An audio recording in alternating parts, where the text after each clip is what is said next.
సిద్దిపేట జిల్లా దుబ్బాక మండల కేంద్రంలో 10వ తరగతి పరీక్షలు ప్రశాంతంగా ముగిశాయి. Dubbaka high school, girls high school, Lachhapet high school, model స్కూళ్లలో సెంటర్లు ఏర్పాటు చేశారు. ఆయా సెంటర్లలో 814 మంది విద్యార్థులు పరీక్షలు రాసినట్లు ఎంఈఓ ప్రభుదాస్ తెలిపారు. ఈ సందర్భంగా విద్యార్థులు మాట్లాడుతూ వచ్చే వేసవికాలం సెలవులు వృధా చేయకుండా కంప్యూటర్ కోర్సులో జాయిన్ అవుతామన్నారు.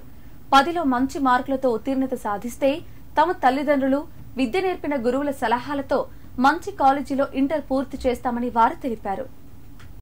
నా పేరు శివ. నేను దుబ్బాక స్కూల్ గురుకులంలో చదువుతున్నా.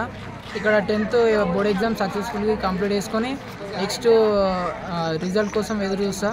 నేను ఇంటర్ ఎక్కడ వేద్దాం అనుకుంటున్నా అంటే ఒక శ్రీ చైతన్యాలో సిఈసి తీసుకొని మంచి చదివిన యొక్క భవిష్యత్తుకు మంచిగా అవుతానని అనుకుంటున్నాను. ఈ హాలిడేస్లో నెక్స్ట్ నేను తీసుకోబోయే ఇంటర్ కోర్స్ మీద సబ్జెక్ట్ పరంగా నేను నేర్చుకుంటూ వెళ్తా. ఇంకా మా డాడీ సజెషన్ కానీ సార్ వాళ్ళకి కానీ తీసుకొని మంచిగా చదువుతాను. ఎగ్జామ్స్ అన్నీ కంప్లీట్ అయిపోయాయి.